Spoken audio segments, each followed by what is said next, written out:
नजर डालेंगे तिजारत की खबरों पर। 2022 के सैलाब के बाद जूनियर डोनर्स कॉन्फ्रेंस में पाकिस्तान के लिए ऐलान करदा 11 अरब डॉलर की फाइनेंसिंग में ताहाल वाज़ेह प्लानिंग और हदफ के हसूल का फकदान है। 3 साल से ज़ायद अरसे में पाकिस्तान को मजमूई तौर पर सिर्फ 4 अरब 39 करोड़ डॉलर मौसूल हो सके हैं।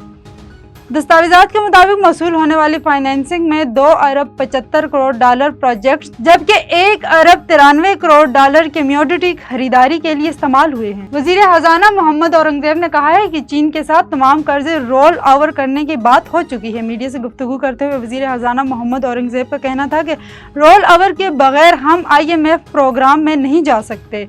क्रिप्टो करेंसी के हवाले से तमाम मुतालिका इदारे ऑन बोर्ड हैं। वज़ीर ख़जाना ने कहा है कि अमेरिका के साथ टैरिफ के मामलात पर बड़ी हौसला अफजाई बातचीत हुई है। आने वाले चंद दिनों में अमेरिका के साथ टैरिफ मुज़ाकरात के हवाले से चीज़ें सामने आएंगी। आलमी मार्केट में सोने की कीमतों में इजाफे के बायस पाकिस्तान में सोने की निरख बढ़ गई। बैनुल-अक़वामी मार्केट में फी औंस सोने की कीमत $10 इजाफे के साथ 3,390 हो गई है, जबकि पाकिस्तान में फी तोले की कीमत में 1,000 रुपये और 10 ग्राम सोने की कीमत में 875 रुपये का इजाफा हो गया है।